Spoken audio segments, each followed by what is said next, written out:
The EU strikes a $545 million deal that will subsidize firms to increase production of ammunition for Ukraine. Well, that deal is struck ahead of the annual NATO summit next week in the Lithuanian capital of Vilnius. It will be the biggest international conference held in the history of that small Baltic nation. Russia's war on Ukraine, Sweden's membership of the alliance, and security in the Indo-Pacific region are all set to dominate the agenda. Earlier, I spoke to Julianne Smith. She's the U.S. permanent representative to NATO. She told me what's in store for Ukraine following its initial membership application back in 2008. In 2008, the alliance took the decision that Ukraine and Georgia will become members of the alliance. And now, as we move into this summit in Vilnius in just a few days' time, President Zelensky may very well come in person and ask the alliance for some sort of signal that the alliance is moving beyond that. The alliance is likely to come forward with a package of deliverables, both on enhancing our practical support for Ukraine and enhancing our political relationship with Ukraine. We will also, in the communique, talk about Ukraine's membership aspirations. But membership per se is really not on the table for this summit while a full-scale war is unfolding on their territory. All right, and I take it the concerns are if there is a full-scale war, borders are uncertain, and of course at the heart of the NATO alliance is the commitment to mutual defense. And during a war, you do not even know where the borders are. You do not know when to defend what.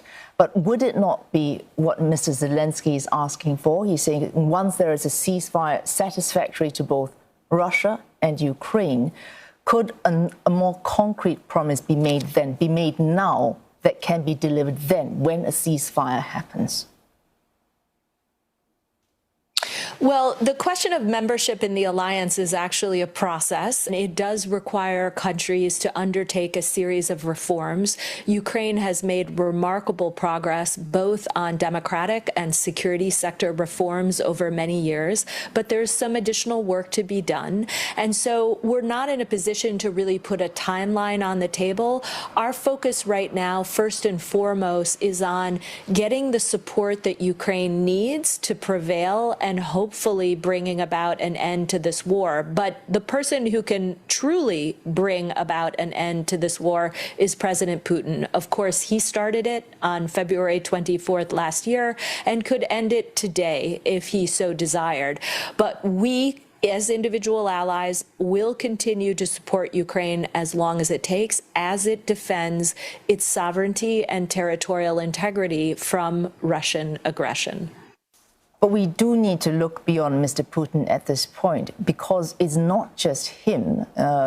It's easy when we hear, for example, from the Minister of Foreign Affairs in Beijing or from Moscow itself, when the blame is put on NATO expansionism. But no less a figure than the current CIA director, William Burns, has said, and I shall quote him here, and this was when he was ambassador to Russia in 2008, Ukrainian entry into NATO is the brightest of all red lines for Russian elite, and that's not just for Mr. Putin. I have yet to find anyone who views Ukraine and NATO as anything other than a direct challenge to Russian interests. Now, this is an objective point of view from someone who really would know, because he's in place to know.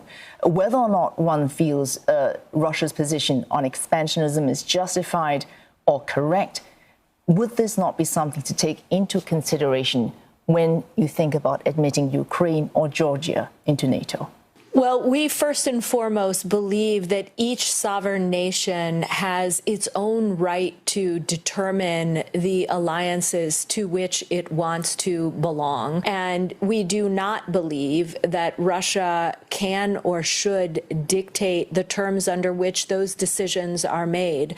But just to back up, I would want to stress to your viewers that NATO enlargement has nothing to do with the reason reason that Russia went into Ukraine. This is an unprovoked act of aggression, and Ukraine did nothing to deserve this war. It has a right to protect its territory under the UN Charter. It is protecting right now not only its own territory, but it is protecting the principles of the UN Charter, to which many countries around the world, most countries around the world, are a party. So I wouldn't want to confuse the war with NATO enlargement, and again stress that Ukraine has a right to determine its own alliances in the future, or those it wants to belong to.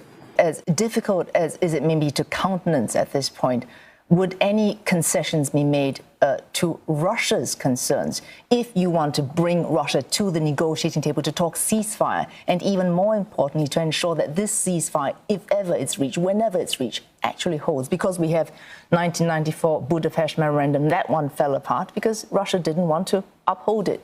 So whatever ceasefire is reached, you have to ensure that Russia has vested interest in keeping to that ceasefire. Well, a couple of things on that front. One, I would just make the point up front that it is not for the United States to determine the conditions under which negotiations will take place. We are going to leave that in the hands of President Zelensky. He needs to make that decision himself. Number two, I would say that the United States does welcome any country that wants to try and work towards peace here. Several countries have put ideas on the table. We just want to make sure that they reflect the principles of the UN Charter, and that they reflect the reality that Russia is the aggressor and that Ukraine is defending its territory against this unprovoked aggression.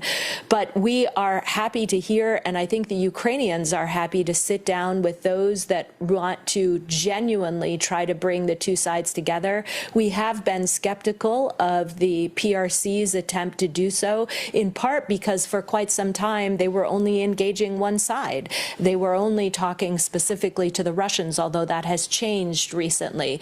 Nonetheless, though, the person who ultimately has to make the decision about the conditions under which negotiations will take place is President Zelensky. All right, a final question here. It's been a year since that strategic concept released last year in Madrid at the last NATO summit, and it was a historic first in terms of fairly straightforward language on China, for naming China in the way that it did. It's been a year since that strategic concept, which was fairly clear. Has NATO made significant progress in addressing the challenges that it outlined at the time? Well, this strategic concept that was released last year, it's really the mission statement for the alliance, for those that aren't familiar with it. And this is a document that the alliance rewrites about once every 10 years. So it was a major development to have the alliance turn out a new strategic concept last year that mentioned the PRC for the first time.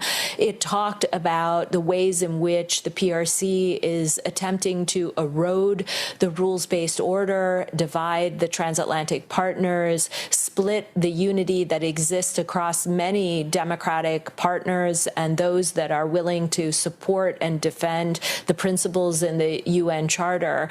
So we are moving out on a variety of tools and initiatives that will shift us from not just assessing the nature of the problem to really addressing it. And we do hope that not only in this summit that will be taking place in a few days, but when we get to the Washington summit next year, we'll have more to say on this particular challenge. But it was historic for the alliance to mention the PRC for the first time. And a quick amendment on what we said earlier. Ukraine did not apply for membership back in 2008. What did happen at the Bucharest summit in 2008 was the members then pledged that both Ukraine and Georgia would be given eventual membership in NATO, but offered no concrete guarantees, no timeline, and even the so-called membership action plan. That did not happen then. It did not apply for membership. That is still very much up in the air.